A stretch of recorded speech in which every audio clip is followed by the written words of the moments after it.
1916 का दशहरा। शिरडी गांव के वासी सीमोल्लंघन के लिए गए थे। दशहरे के दिन चूंकि राम ने रावण का वध करके लंका पर विजय पाई थी, सांकेतिक रूप से अपने गांव की सीमा को उल्लंघन करके दूसरे गांव की सीमा में जाकर के एक कदम वहां पर रख करके वापस आना, ये वहां के गांव की प्रथा है, सीमोल्लंघन। शिरडी गांव के अधिकांश लोग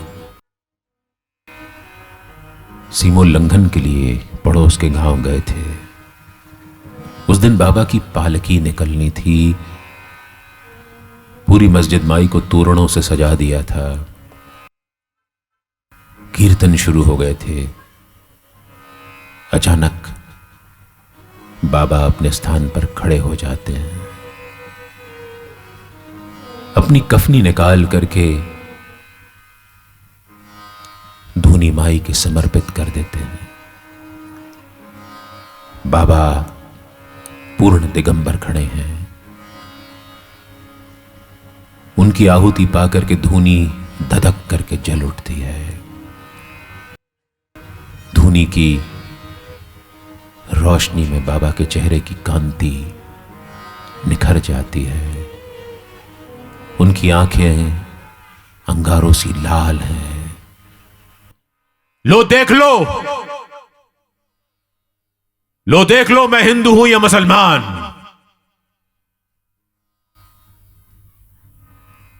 कह करके बाबा गुस्से में खड़े हो जाते हैं। उनकी गर्जना पूरे गांव में सुनाई देती है। किसी की हिम्मत नहीं है कि ऊपर जा सके। बाबा का रौद्र रूप देख करके लोग दौड़ करके वहां आते हैं और पाते हैं कि बाबा दिगंबर धूनी के सामने खड़े हैं।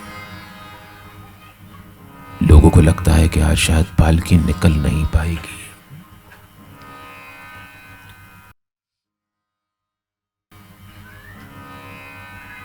भागोजी शिंदे, वो कोढ़ी जो बाबा के हाथ की मालिश किया करता था, वो आगे बढ़ता है और बाबा को एक नई कफनी पहनाता है। बाबा कहते हैं ये मेरा सीमोल्लंघन है।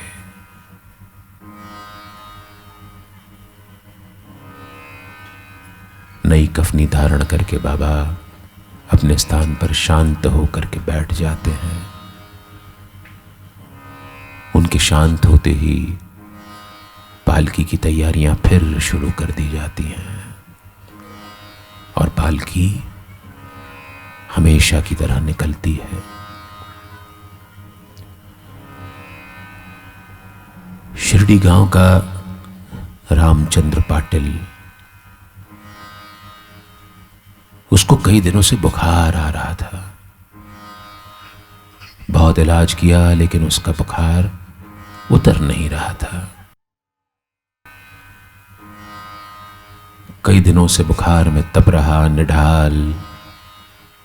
वो रात में सो रहा होता है तो देखता है कि बाबा उसके सिरहाने खड़े हैं। बाबा उससे कहते हैं तेरी हुंडी वापस ले ली गई है, लेकिन मुझे चिंता है तात्या की, जो 2 साल बाद दशहरे के दिन अपने प्राण त्याग देगा। पसीने से तरबतर रामचंद्र पाटिल जाग जाता है। पाता है कि वहां बाबा नहीं है, लेकिन उसकी हुंडी वापस ले ली गई है। बुखार उतर गया है। ये बात वो अपने सबसे अच्छे दोस्त लक्ष्मण बाला शिंपी को बताता है कि बाबा ने कहा है कि 2 साल बाद तात्या हमको छोड़ के चला जाएगा। वक्त गुजरता जाता है बाबा की अटखेलियों के साथ। शिरडी को समझ में नहीं आता कि पंचभूतों से निर्मित ये शरीर एक न एक दिन मिट्टी में मिल जाना है। मिट्टी का सफर मिट्टी तक। दासगणु महाराज महेश्वर के तट पर 7 सितंबर 1918 को श्री साईनाथ स्तवन मंजरी की रचना पूरी करते हैं। उनकी इच्छा है कि बाबा को ये स्तवन मंजरी भेंट करें। दशहरे में 36 दिन बचे हैं। बाबा की तबीयत अब ठीक नहीं रहती, थक जाते हैं, हांफने लगते हैं। अब तो रोज भिक्षा मांगने भी नहीं जाते। अपने स्थान पर कभी तात्या को, तो कभी श्यामा को, तो कभी प्रोफेसर नारके को भेज देते हैं। नारके को तो वो सूट बूट में भिक्षा मांगने भेज देते थे अपनी ओर से।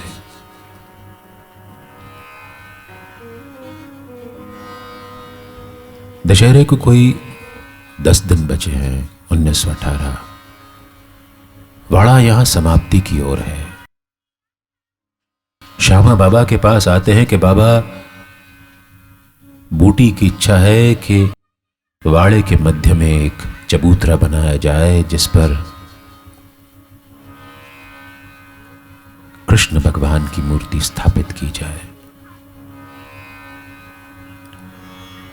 बाबा आज्ञा दे देते हैं।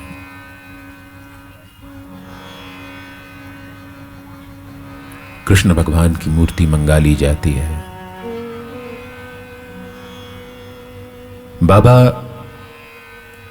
मालेगांव के फकीर बड़े बाबा के बेटे को बुला करके एक हार और कुछ रुपए दे करके कहते हैं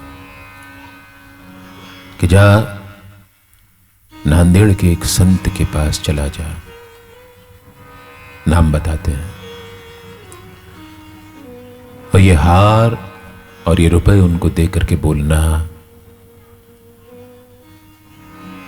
कि 9वें महीने के 9वें रोज अल्लाह मियां अपनी रोशनी बुझा देंगे।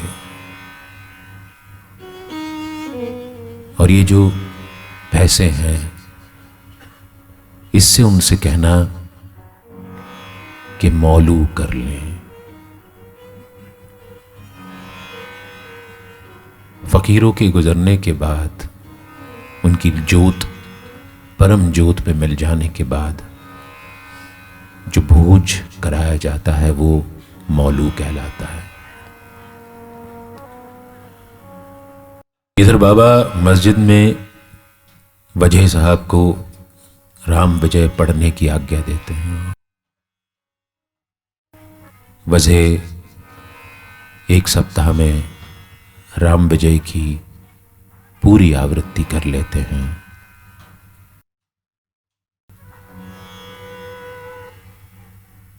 बाबा उनसे फिर एक बार राम विजय पढ़ने को कहते हैं। 3 दिन तक लगातार पढ़ने के बाद वो थक जाते हैं। अब उनसे पढ़ते नहीं बन रहा है। 15 अक्टूबर 1918 दशहरे का दिन। आज बाबा ने न तो सवेरे की आरती में और ना ही दोपहर की आरती में अपनी आंखें खोली है। सवेरे से वो खांस रहे हैं, खांसने के साथ साथ उनके मुंह से खून निकल रहा है। उधर कुछ दिनों से तात्या तात्या की तबीयत भी खराब बताई गई थी। बताते हैं इधर बाबा खांसते, वहां तात्या खांसता, यहां बाबा को खून निकलता, वहां तात्या को खून निकलता।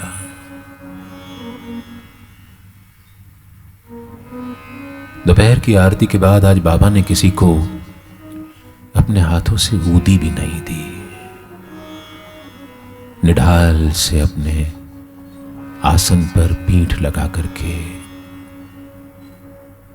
अधलेटी हालत में बैठे हुए हैं। किसी अनिष्ट की संभावना से, आशंका से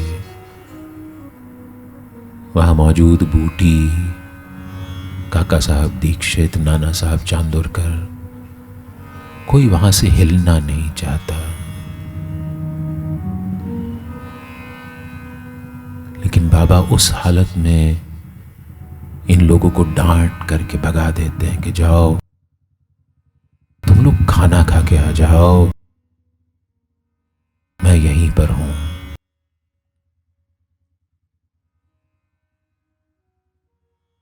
बाबा की डांट सुनकर के ये सब अपने अपने घरों को चले जाते हैं। रह जाते हैं तो बयाजी अप्पा, चंद्राबाई बोरकर, लक्ष्मीबाई शिंदे, भागोजी शिंदे, नाना साहब निमोणकर, और नीचे मस्जिद की सीढ़ियों पर हताश से श्यामा। बाबा बयाजी को हाथ देकर के अपने पास बुलाते हैं।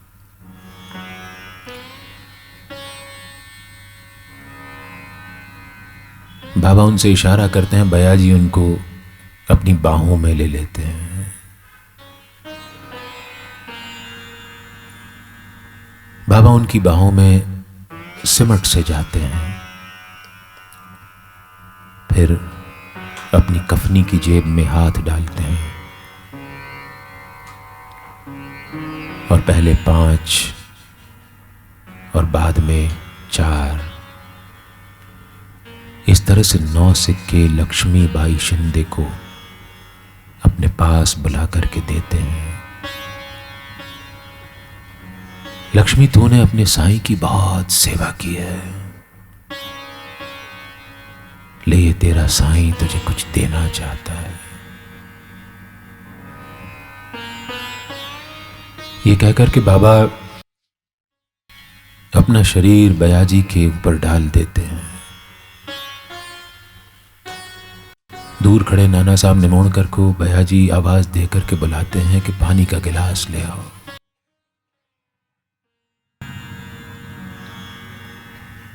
नाना साहब पानी का गिलास लेकर के आते हैं, बाबा के मुंह में डालते हैं। बाबा बयाजी से कहते हैं, मुझे यहां से ले चलो, मुझे वाड़े में ले चलो, मुझे यहां पर अच्छा नहीं लगता। निमोणकर का डाला हुआ पानी बाबा के मुख से एक तरफ से बाहर निकल जाता है। बयाजी बोलते हैं, देवा। बाबा समाधि ले चुके थे।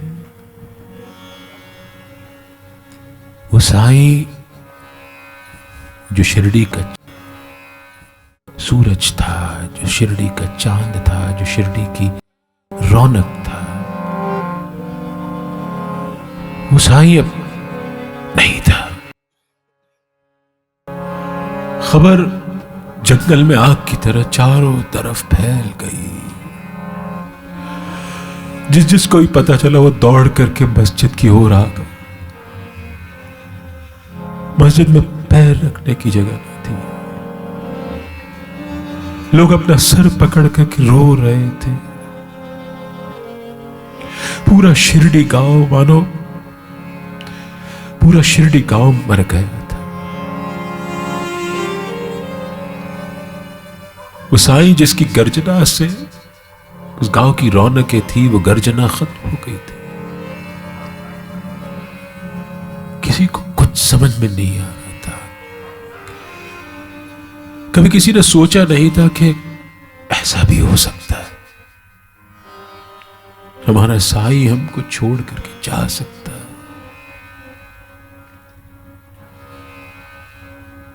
लेकिन हुआ।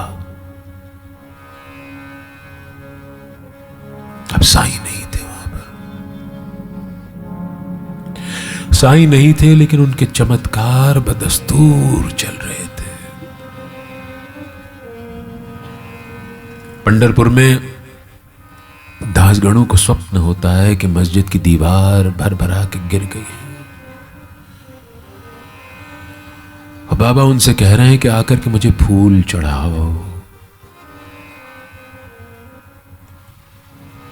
शिरडी गांव के पुरोहित लक्ष्मण मामा को स्वप्न होता है। बाबा उससे कहते हैं, जोग तो समझता है मैं मर गया, तू आकर के मेरी आरती कर। सवेरे पांव फटते ही लक्ष्मण मामा आरती का सामान लेकर के मस्जिद में जाते हैं।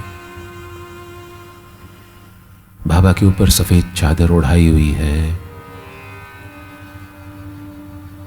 उनके चेहरे पर से चादर हटा करके लक्ष्मण मामा काकड़ आरती करते हैं।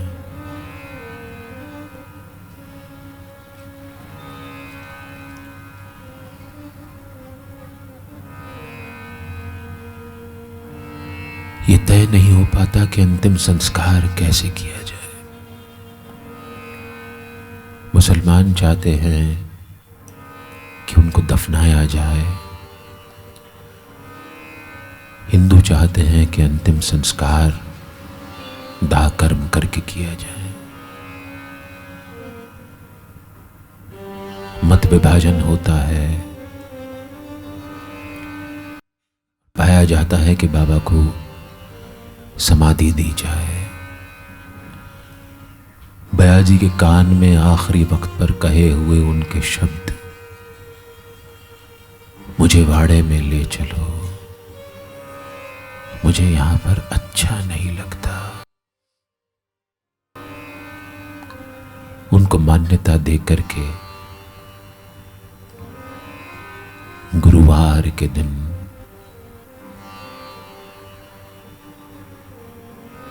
पूरे गाजे बाजे के साथ